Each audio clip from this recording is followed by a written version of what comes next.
Welcome back to the Vegan Gym Podcast. I am your co-host, Leif Arneson, and I'm joined by my other co-host, Dr. Daphne Bascom. And today we are going to be talking about body composition testing. So this is something that I totally love geeking out about. I know you as well. So I look forward to diving in and just kind of getting a holistic picture of body composition testing. So let's begin by defining body composition. Could you tell us what body composition is? I don't know if I've ever defined it before. I think of body composition as the different elements that make up that compose your total body. So your bone, your soft tissue, your muscle, water, all of those elements comprise your body composition. So muscle and fat are the main things we look at when we're talking about recomposition. But we also, when we're doing some testing, include bone as part of those measures. Yeah. And that can actually be really helpful because it helps you to understand how your bone density is over time. And Absolutely. That can really help to ensure that you're preparing for graceful aging and you're going to maintain your independence throughout your older years. And so that's a important metric that especially a lot of our older clients really look at and care about. Yes. So yeah, it's just a holistic picture of what your body is comprised of, as you said. So we're looking at body fat, lean muscle mass, and bone density. At least that's how many body composition tests are structured. And I actually just got a body composition test done literally an hour ago. And so we're going to jump in. What's that? Hot off the press. It's hot off the press. Yeah.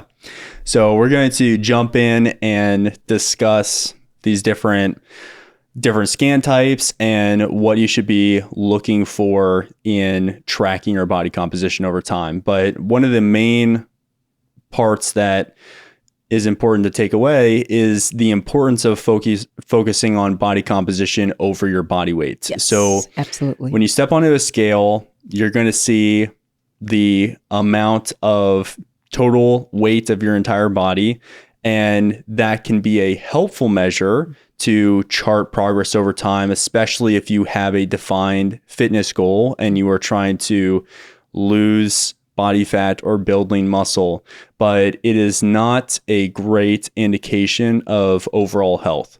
So there's some correlation, but it's not the end all be all metric for charting your overall health, even from a kind of body composition and physique perspective.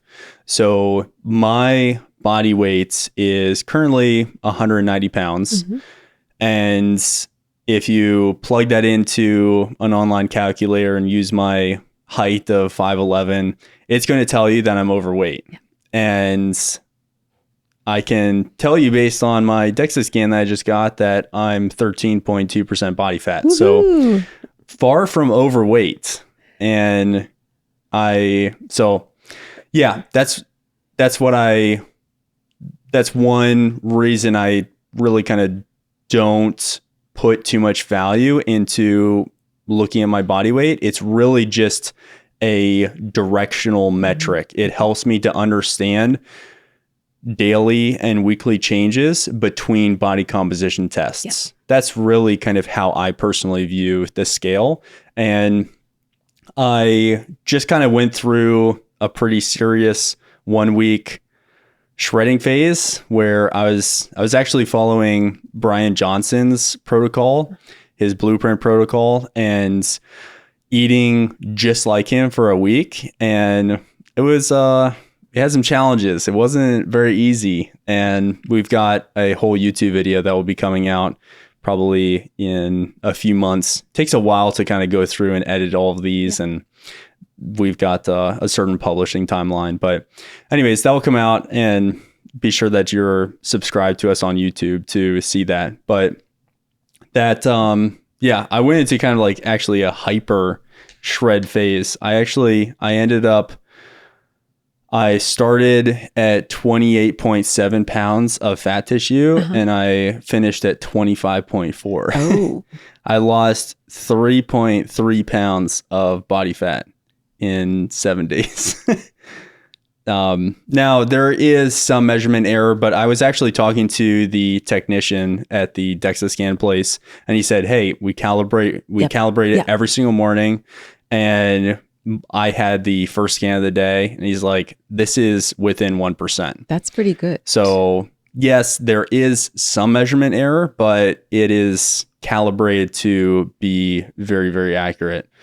So yeah, losing somewhere on the order of 3 pounds of body fat, and that would not be affected by water weight. Lean mass can be affected by that, but any water in your body is not going to be analyzed as body fat. So that's, 3 pounds of body fat, which is actually hard to believe. I have been very hungry and working very hard and not super enjoying the last week, but so you wouldn't want to do this for a long time. No.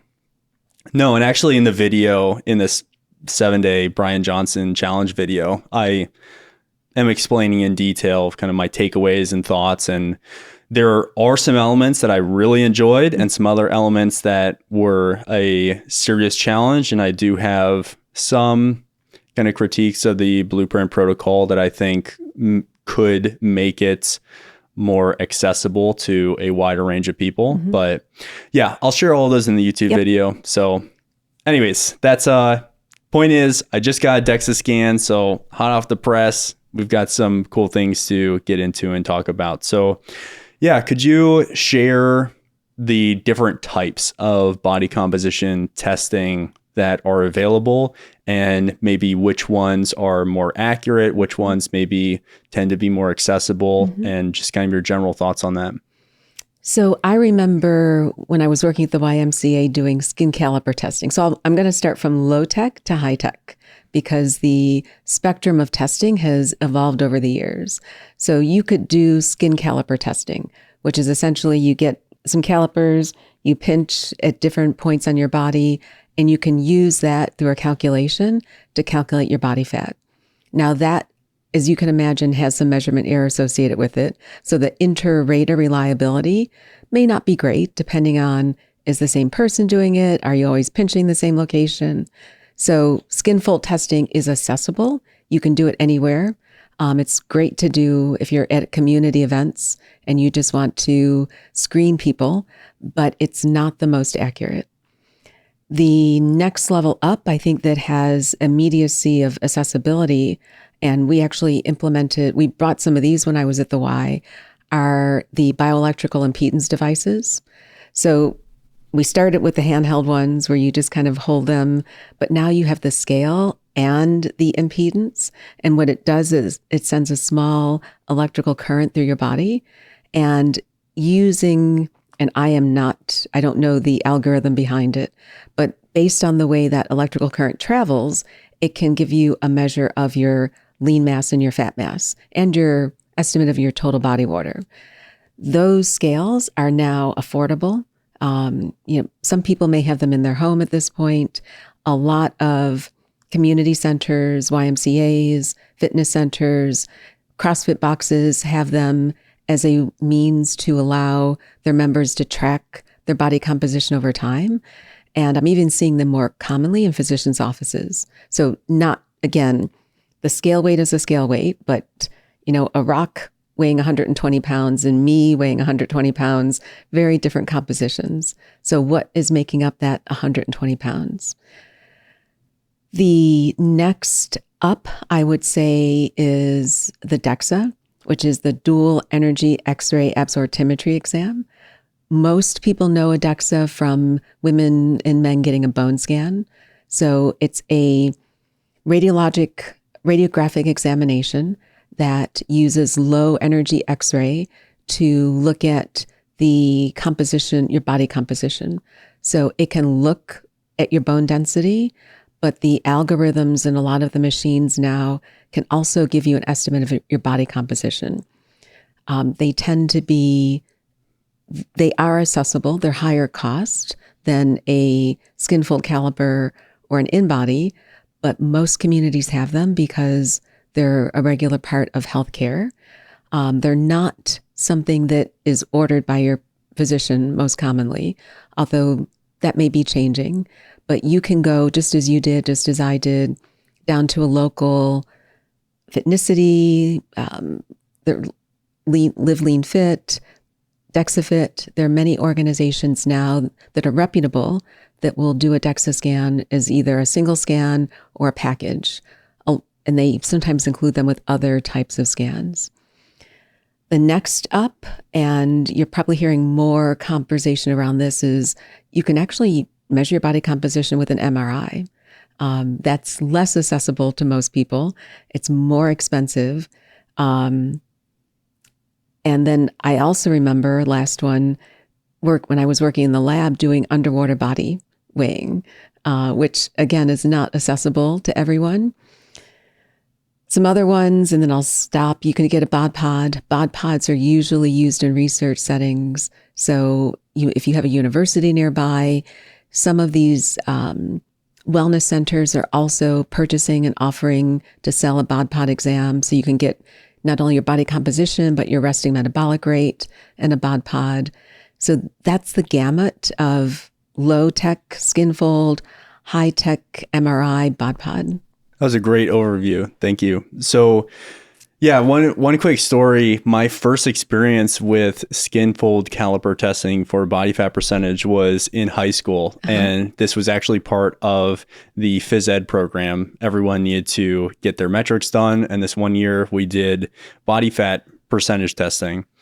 And I actually don't even remember what my value was. I think it was somewhere like 10%, which I think was maybe a tad low, but the variability and inaccuracy of the skin fold calipers really kind of stood out to me. And the primary example being this other guy in my class was measured at 0% body fat. He had 0% body fat. And even back then, before I had much idea of health and fitness knowledge, I kind of questioned that and wondered, can you actually be alive at 0% body fat?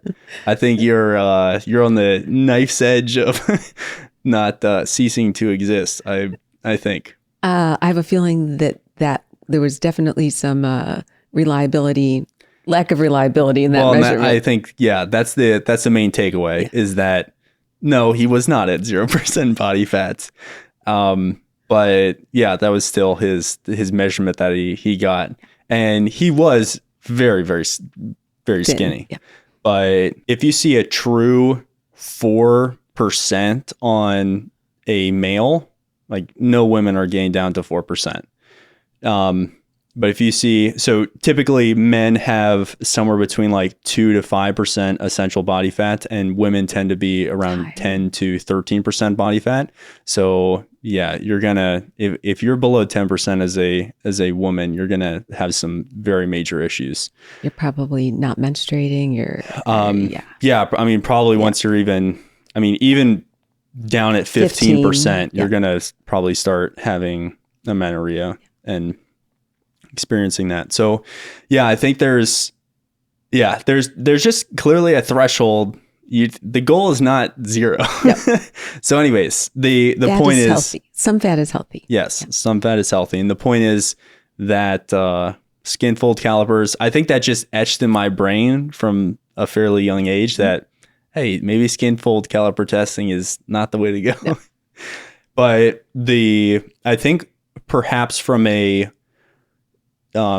cost, accessibility, and general accuracy perspective, I think the in-body scans where you are holding 2 electrodes and you're standing on 2 electrodes, I have seen those to be relatively accurate. Oh, I agree. And those are also pretty easily accessible, and often, maybe not often, but yeah, I think that's a fair word to use. There are often opportunities to get those free, to get those scans free, whether it's at a YMCA or some kind of gym or other place that has InBody scans. They tend to be something that you could get for free. And you can go on InBody's website and put in your zip code, and it will show you for any of the registered users in your area where you can get one. And they are very accessible now. Yeah. Yeah. And I'm sure you could just call ahead or see on their website and see, is this actually free? So that's a very low cost option. Mm-hmm. And the body composition testing that I have more so gravitated towards for being highly accurate and also being relatively accessible and decently affordable. I get DEXA scans in bulk packages. So they generally, it depends on where you're going, but I've seen them range anywhere from like $80 to $150. That's typically the range. And the ones that I've been getting, actually, I use DEXA Fit, which has locations all over the US. I'm not sure if they're international yet, but they're growing pretty quickly. So there are lots of options there. And yeah, it's, I think I spent maybe like $85, $90 per DEXA scan. And I got I think a pack of 6 or 8, something like that. So yeah, relatively accessible and affordable depending on your location. And they, they're very accurate and they can give you a lot of useful information. I agree. So yeah, actually speaking about body composition and kind of really understanding the difference between lean mass and body fats, I actually got some of those props, the fat. Body fat, and muscle. Let me actually pull those out for a second. And I guess if you're listening to audio, I guess you're going to have to pop over to YouTube to see this. But I just want to really emphasize the difference between lean mass and body fat tissue in terms of their density. So let me grab that. Yep. So we got, we're recording this course, the Plant Powered Body course. And I wanted to get both of these as a visual to really drive home the difference between having lean muscle versus body fats. And it really comes down to the densities of both of them. So muscle is a lot more dense. So that means that 5 pounds of muscle, as you can see here if you're watching on YouTube, 5 pounds of muscle is a lot smaller than 5 pounds of body fats. And another point that I really wanted to drive home in this course that I think is super important for people to keep in mind is how insane it is to lose 5 pounds of body fat. That is a lot. Mm-hmm. This is a lot of total mass that you are losing. And I couldn't tell you the number of times I've heard people kind of feel discouraged about losing 3 pounds in a month or whatever the number is. The scale only went down 0.7 pounds this week, or it only went down 3.2 pounds this month.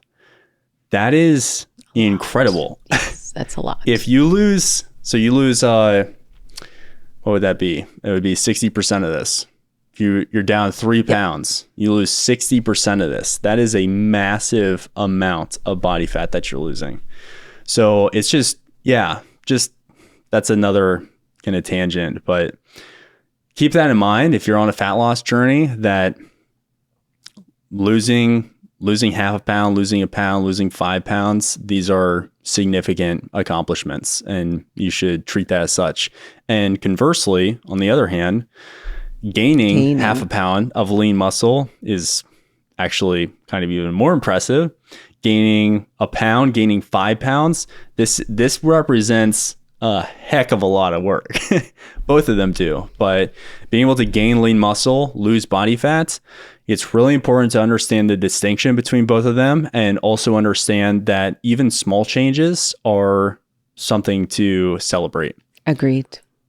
So, and why it's important once you're there to sustain your progress. Yeah.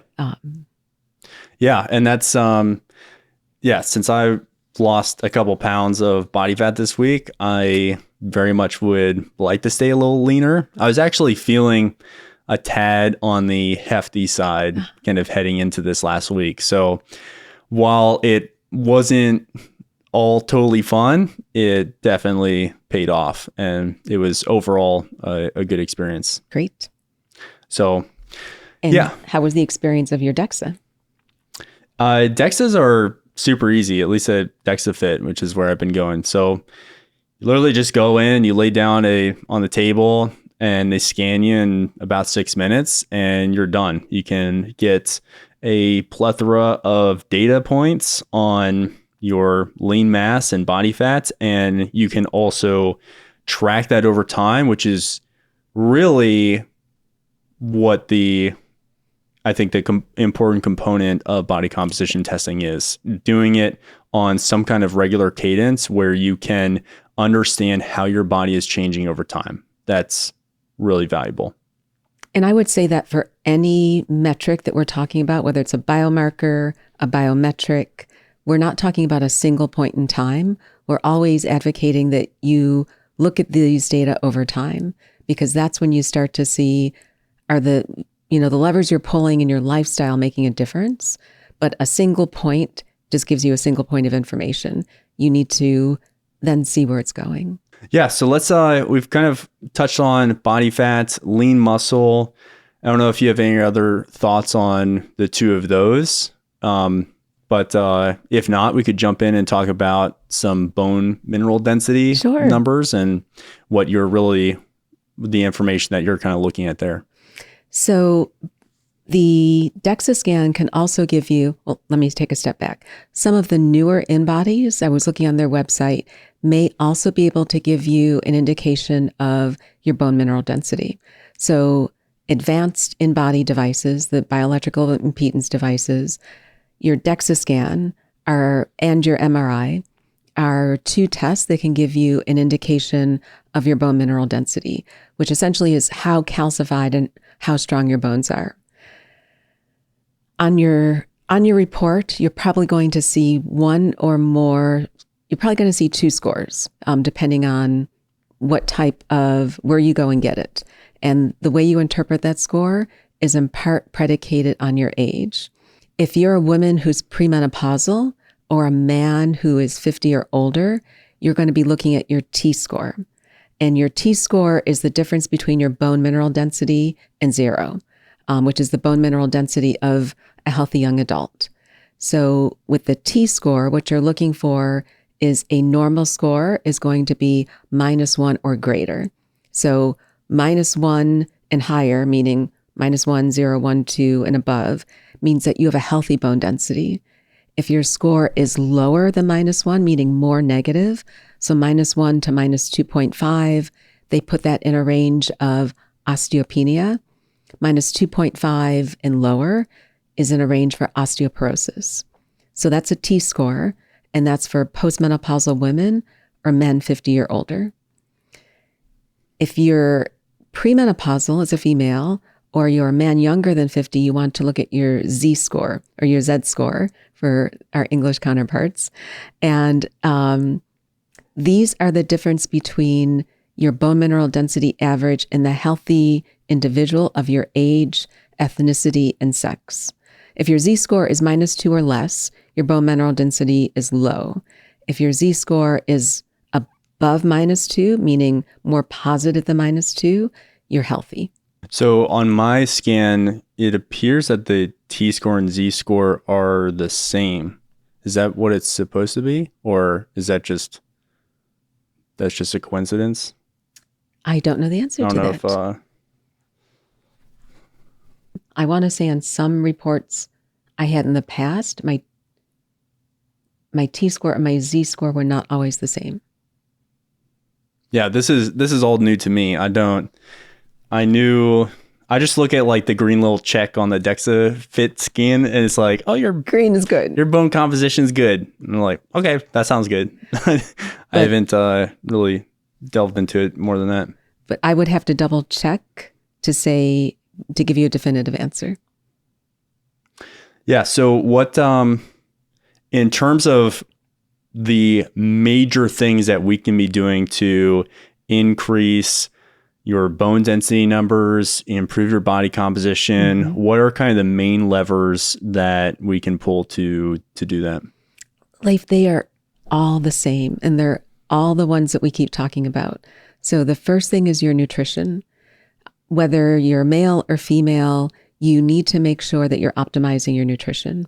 And by that, I mean eating, I'm talking mainly plant-based, but eating plant-based foods that are rich in calcium, making sure you're optimizing your vitamin D, getting your vitamin D level checked if you don't know. So when I think about bone density in terms of nutrition, I'm thinking about vitamin D, calcium, your vitamin K2, your magnesium, and making sure that those are optimized. And most of that you can do with food. Vitamin D, many of us, because it's not necessarily something that you can consume, may need to be supplementing if you're not getting enough sun exposure to make enough vitamin D.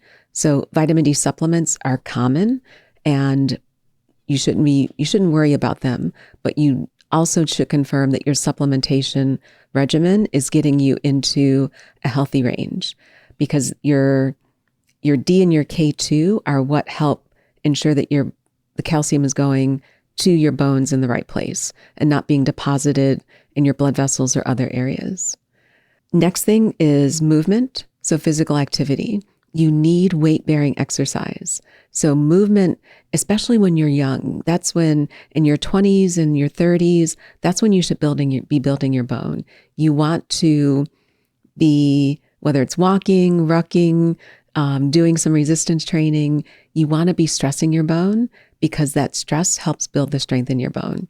And those younger years are the time to do it. And women in particular, because you also have the benefit of having estrogen, which is also one of the factors that helps contribute to increasing your bone density. So while you're in that perimenopausal years, you want to be optimizing your nutrition and optimizing your physical activity in order to optimize your bone health. Yeah. Yeah, well said. I think the power of resistance training really cannot be overstated. No. There are so many benefits, and we've been talking about body composition benefits, bone mineral density benefits, and then also I think another big area that people don't typically explore, maybe until it starts becoming a problem, is physical independence as you continue to age. So as you get older, you're fighting the natural forces of nature to stay kind of healthy and fit and physically capable and independent. And resistance training is how you do that. And yeah, really working to strengthen not just your bones, but also your muscles. And then I can't remember if we talked about this on a podcast or if we're going to talk about it, but that's why, this term sarcopenia is becoming so prominent, because, and maybe I talked about this in Menopause Mastery, but we are not necessarily over fat, we're under muscled, and you need to muscle up. Because that muscle is an endocrine organ. Muscle is going to be what helps you age. And I've been changing age powerfully, which I really like, because sometimes I think age gracefully makes me look a little like foo-foo. Yeah. But no, I like that. That's a better term. But you don't want to lose the muscle as you will lose some. You need to retain as much as possible. And it's never too late to start building muscle, that is a choice we should take if we want to age independently. Yeah, totally agree. So what kind of like main takeaways did you get from your body composition results? What really stood out to you, or what do you feel really great about, or what do you see as like opportunities for improvement, or what are kind of your main thoughts? So I have 3 tests in front of me. I have a a DEXA scan that I did. It was actually 2016, and I was 135 pounds back then, which when I pulled this out of my records, I was like, whoa, that shocked me a little bit.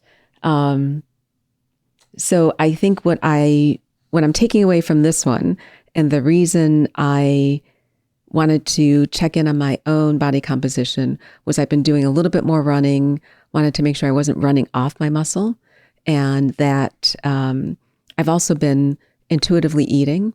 So I do some tracking and chronometer, but I generally eat to feel satiated, and I eat to fuel. Takeaways are my body weight's good. I'm running about, I think my weight that day was 124 pounds.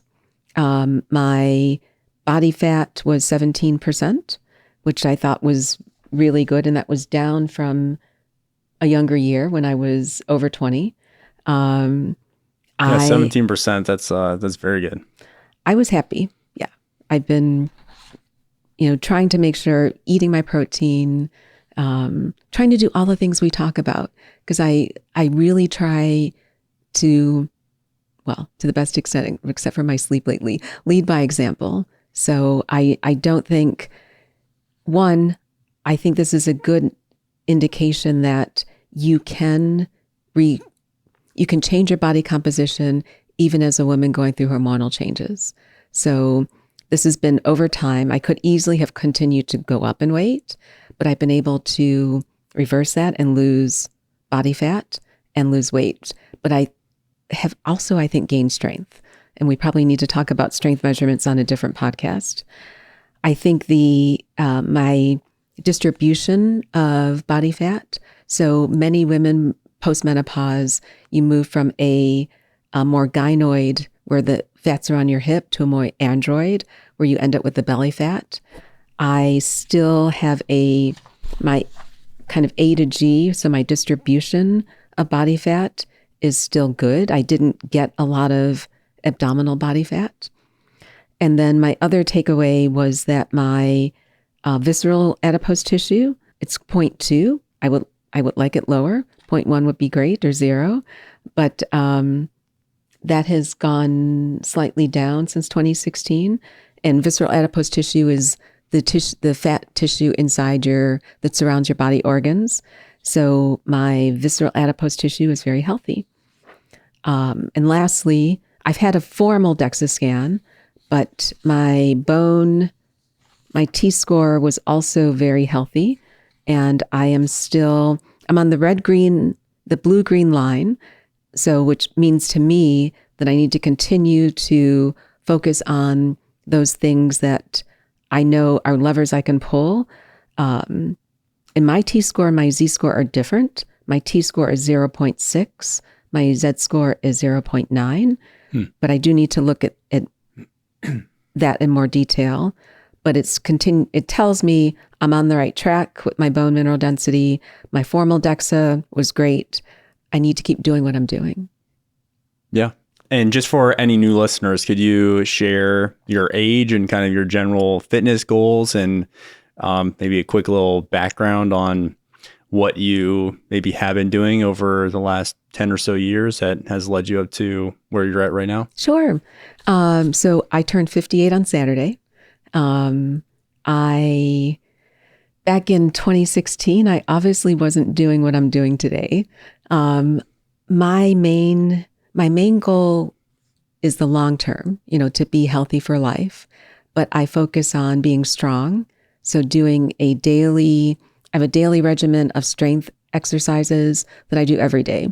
Some sit-ups, some pull-ups, some push-ups, some squats. They're I call my daily strengthening. And I've been doing them consistently over time and just continuing to increase that. My immediate goals, training for the Tough Mudder, but training for a 10-mile race in October, and then looking at what I want to do next. I don't know what that is, but I like having those milestone goals to work toward. But my biggest overall life goal is to retain my lean mass and to grow it, so continue to get stronger, do more pull-ups, you know, just be as strong a woman as I can be going into my 60s. The running came about secondary to COVID. I was the type of person that if you asked me to run at 800, which was the max I used to race when I was in high school, beyond 800 was long distance. And now doing this morning I did 4 miles, and it was just kind of, I felt like I was just warming up. So the mental and physical benefit of also, and we should talk about VO2 max testing on a future podcast and the correlation that has to longevity. So keeping my muscle strong, keeping my bones strong, keeping my heart strong, and being a good example of the life I want to inspire others to lead. Yeah. Yeah, I love that. Yes, we definitely should talk about that on an episode. I also, speaking of VO2 max, that makes me think of Brian Johnson, because he's really big into improving his VO2 max. And I've been diving a lot into olive oil this past week as well, because he calls olive oil, quote, my number one food for longevity. That we need to have a whole conversation on that. Still kind of wrapping my head around that. And I know we're both kind of more so coming from the avoid oil world. And so, yeah, I'd love to have a conversation on that. And you also mentioned eating intuitively. That's another podcast that we're going to need to do. So yeah, lots of great topics to discuss. I'd love to ask you, speaking about kind of aging and body composition and staying strong, staying physically fit as you continue to get older. I have seen with my peers from high school. Mm-hmm. So I'm 32 now. High school, graduated when I was 18. That was, because I graduated in 2010. So it's been, about 14 years.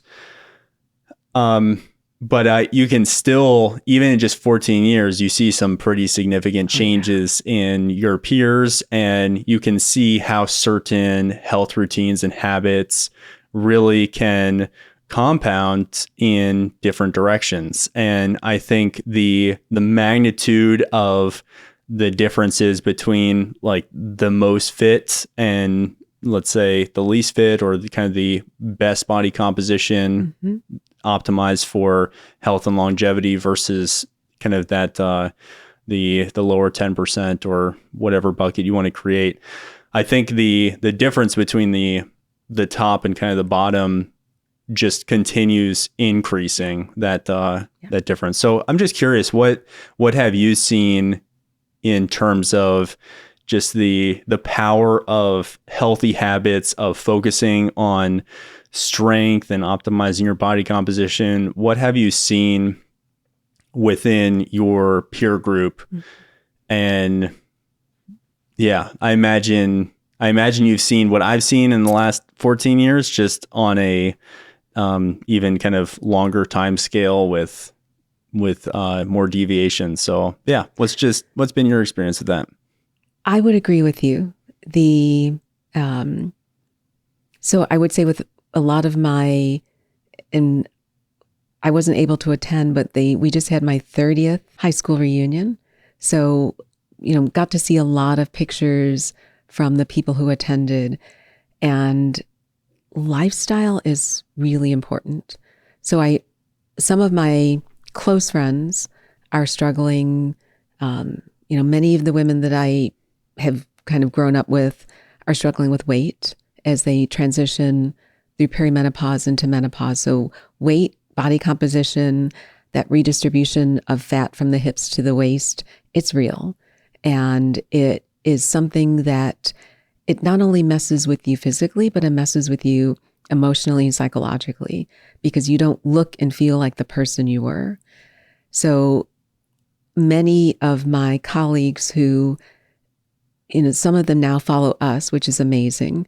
And they're starting to implement some of the recommendations, eating more protein, moving your body on a regular basis. They're seeing positive changes based on implementing, and they're not big things. So small changes that you make in your lifestyle can sometimes amplify into big shifts in your body. And you just need the consistency in order to maintain them to see the change. I have, I've seen more of my cohort also thinking about eating more plants, not necessarily becoming vegan, but adding more plants to the plate. That's, I think, both from a health perspective, because everyone in my age group is looking at 60 as the next major age milestone. And we're all wondering, what does health look like for us into 70s and 80s? And it's important to start to make those interventions now. The best time to plant a tree was 20 years ago, but now is the next best time. And so I see a lot of them doubling down on their health and really starting to, no one wants to think about retiring sick and unhealthy and spending your retirement years, because Americans, we wait to enjoy life until we retire, which is not the way we should be doing it, because no one is promised tomorrow. But if you defer your enjoyment to retirement and then you retire and you're ill or you're overweight or you're weak and you can't travel or do all the things you want to do, then life, that joy goes away. So I'm seeing a greater awareness of the need to think about your nutrition, how you move, how you sleep, managing your stress, and the people that are in my age group. Yeah. Great takeaways. I think in my experience, I've seen a lot of people who are getting older, 50, 60, 70, 80, whatever the number is for them, but they're starting to shift more toward, maybe for lack of a better term, a defensive strategy, where the goal is just to not slide backwards. And my impression of you and everything you stand for is taking a more offensive approach and saying, no, I don't just want to not slide back. I want to continue to improve and become healthier and more fit and improve my body composition, improve my bone density. How do we share that perspective with other people who maybe have a bit more of a defensive strategy, or that's kind of where they feel pulled to, like, oh no, it's almost kind of maybe a little bit more of a kind of scarcity mindset. I don't know if that's a great phrase to throw in there, but hey, I need to just like make the most of what I've got here and try and not lose any more, or I don't want this situation to get worse, or whatever it is. So how would you suggest people view body composition and taking a more active, offensive approach to improving their body composition and really setting themselves up for aging powerfully? I was going to use the same word, mindset, but I think it is the growth mindset. You don't want to be on the defense. You want to be on the offense. I think the way we change that paradigm is by sharing, conversations like this. I hope people will hear it and realize you have to think of what's possible, not that you reach a certain age and change is impossible. You have to have a mindset where you can say, I can do it. And not feel that there is a barrier that's a number. Just like the number on the scale doesn't define you, your age, the number that's your age doesn't define you. I mean, I don't feel 58. I probably feel better than I felt at 48. But you can't look at it as I need to hunker down and just protect the current state. You need to figure out how you can actually improve so that you continue to make progress. Steady state is not something that I'm comfortable with. There always has to be, and again, that phrase 1% better, just sustaining where you are is not enough. You can continue to get stronger, better as you go into your 60s, 70s, and 80s. But you have to believe that that's the case. Well said. Yeah, I think that's a really important mindset to maintain, not just for your fitness journey long term, but really all aspects of life. The last thing that I'd love to touch on would be let's say that you do not have the body composition that you ultimately want to have. Mm-hmm. What would you say to that person who maybe has hesitations about kind of actually seeing on paper where they're actually at and kind of maybe confronting that reality that they maybe are kind of fearful of? Mm-hmm. And then, I guess we can start there. What are your thoughts on that? That's a real concern, because sometimes seeing it in color, there's a lot of emotion that can be tied to that. So one thing I would say is, don't be afraid to get the answer. And I was having this conversation with a colleague by text this week. I was encouraging her to go get a DEXA. What she has decided to do is not to have the results mailed to her now. She wants to wait a month. She said, I know it's not going to be what I want to see. So I know where I am, but I want a baseline. I'm going to ask them to hold the results. When I go back and get my follow-up in 4 to 6 weeks, then I can look at both of them, and seeing the progress I've made will give me some positive feedback that I'm moving in the right direction.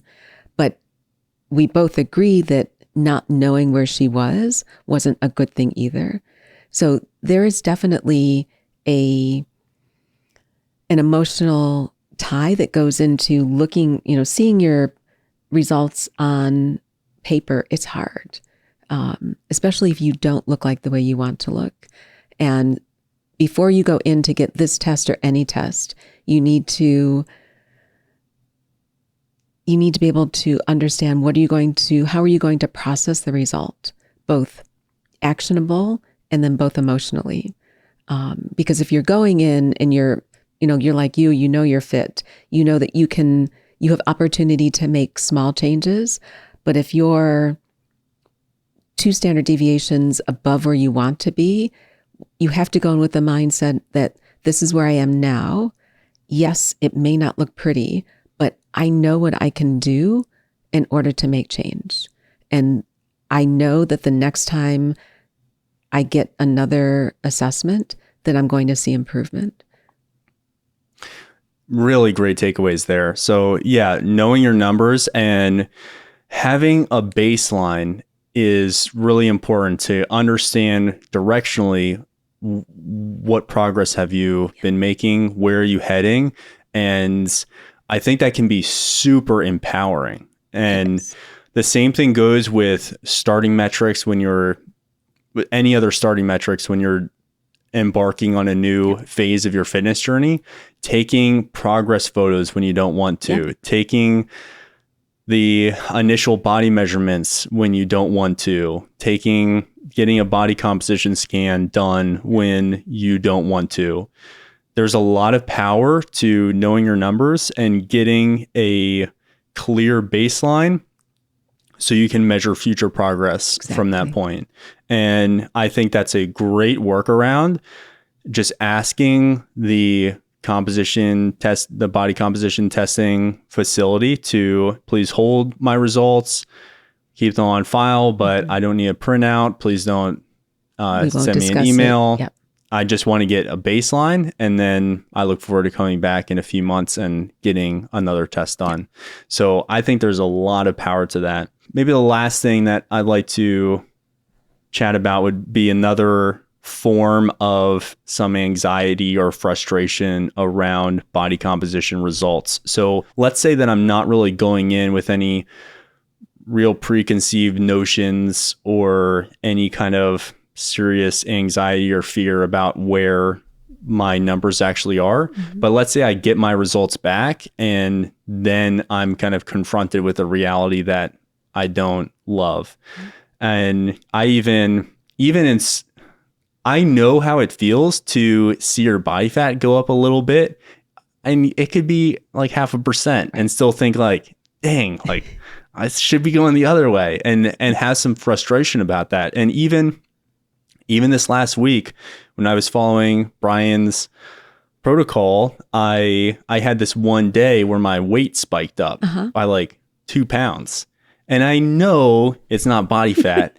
And you've had this conversation with clients a couple hundred times, and you know what that actually means, but it's still like, it messes with your head. What the heck? That's not fair. I worked really hard yesterday. And even like their DEXA Fit, they have a scoring system that they use, and it's like a grading system. So it's like A, B, C, whatever. And the first time I went in and got a DEXA scan, this was a handful of months ago in Dallas, I got an A+ for my body composition. And I was like, wow, that's awesome. Like I've worked really hard to get that. And then I put in a lot more work like through this bulking period. And then the next scan I got was an A. And I know like an A is that's fantastic. And that's definitely that's really great. Right. But still it's like, dang, it's not an A+. So I guess I share all that to just really emphasize that I understand seeing small changes in the opposite direction that you want them to go, or seeing numbers that you expected to be good that are maybe average or not as good as you were expecting, that can mess with you a little bit. So what would you say to people experiencing that aspect of seeing their body composition numbers? I mean, that's when your rational brain has to light up a little bit. And if the changes, and I'm going to use you as an example, you were intentionally lean bulking. And so I could have predicted that you were going to see changes in your scan, but you were doing it with intention. So I think where I'm going is if you're seeing results that are not aligned with the direction that you were planning to see them, one, you need to reassess, what are you doing, or what changes did you make that resulted in your second scan looking a little different? Maybe you were making intentional changes. Maybe you changed your training. Maybe you changed your nutrition, reflecting on what that change was and what do I need to do going forward. So what's done is done. And maybe this is just me. I just process things in a black and white. I can act on what I'm seeing and figure out how to go forward based on what happened historically. But I don't want to dwell on the number. And I see a lot of people get fixated or paralyzed by the numbers where it's not what I wanted to see. It's not the direction I wanted to go. I don't know what to do. You can't let data do that to you, because the data really are there to provide you with actionable insights. And so if, going from an A+ to an A, don't be worried. Just understand, are my goals wanting me to get back to an A+? Is A where I'm going to be during periods of time when I'm not maybe training for a race or doing something else? A is still probably outside the population norm, so it's good. But even if and this is any test, it's not just your DEXA scan, you need to look at those data objectively, which can be hard, but then just determine a path forward. So let's say maybe a better example than kind of the A versus A+ would be you go in and you think, oh yeah, I'm pretty fit. I go to the gym regularly and I eat pretty well. And then you get your body composition test back and it says C. Okay. You got something to do. You got goals. So you're saying maintain the same kind of mindset. It doesn't really matter where you are objectively based on your metrics. I think what I'm saying is that now you know where you are, as opposed to now where you thought you were. Now you have an objective way to measure, are the interventions that you're applying making a change directionally that you want to go. Previously, and I'll be honest with you, back when I was 135, I was probably in the gym doing something. I don't know what I was doing, but I probably, before I went in, I thought this is going to be good. This is going to be fun. Oh, poop. Not so good, not so fun. But now you see it. Now you say, what do I do? And maybe my brain just makes it, maybe I'm just able to objectify it in a way that I just see the path forward. I don't want to dwell on, yes, I'm saying, okay, this is not where I want to be. This is not what I expect. But what do I need to do to make it different? Well said. Do you have any other thoughts on body composition testing that you'd like to chat about? I just want to follow up on your question, which is to encourage everyone. Sometimes we don't want to get the test because we're afraid. But what you don't know, it goes back to measure, monitor, change. What you see in your head or what you see in the mirror, you can still rock it. But when you know where you are objectively, it allows you to make those small changes that you need, especially if you're working with a coach, to say, how are we making progress? The same thing applies with your health. If you are not getting your annual assessments, or it doesn't have to be annual, if you don't baseline your health status, you don't know where you are. And there are many things, again, even with, you could be 125 pounds and look awesome, but you could have 2 pounds of visceral adipose tissue. That's still not healthy.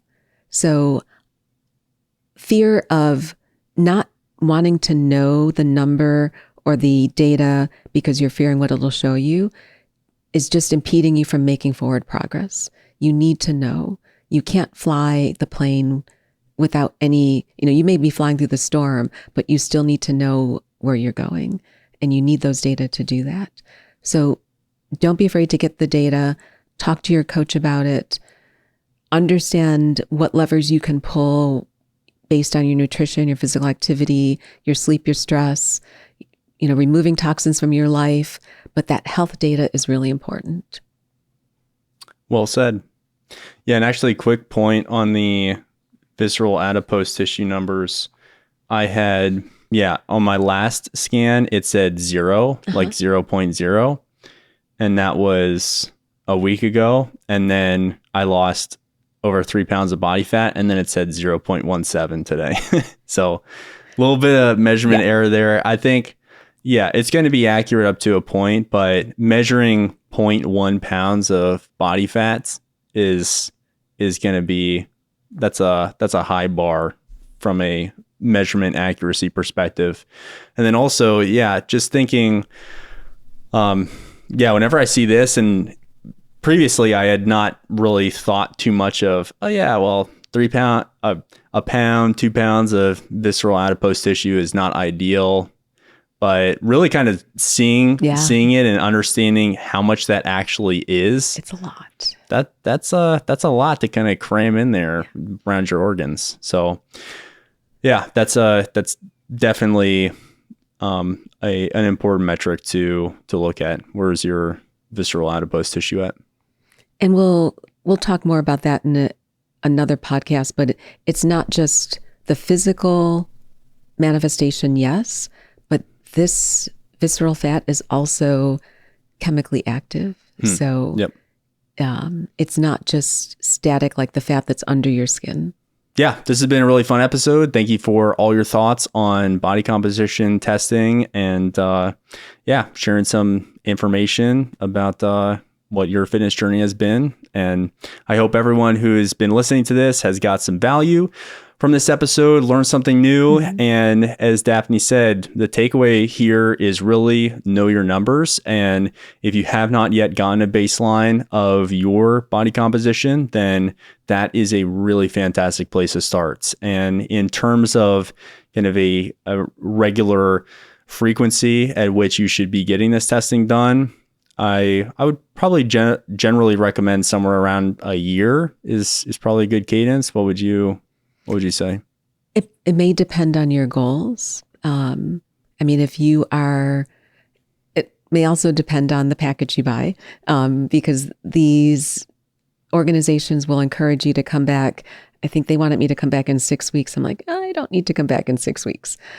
6 months to a year would be great. But definitely if you are on a journey to change your body composition, a year would be a good milestone. 6 months would be great if you're making big changes. Yeah, that's a great point.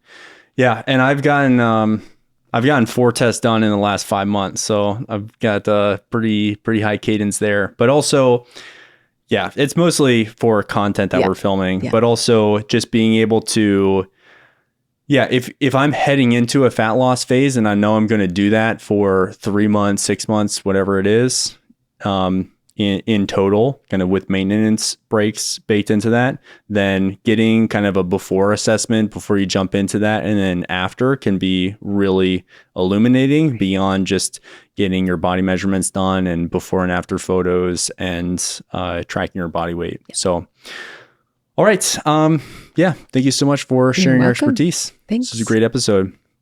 So I hope you enjoyed watching. Again, you can check us out on YouTube. If you would love to watch this in video form, you can just search for the Vegan Gym Podcast and check that out. So hope you enjoy this episode, and we look forward to catching you on the next one.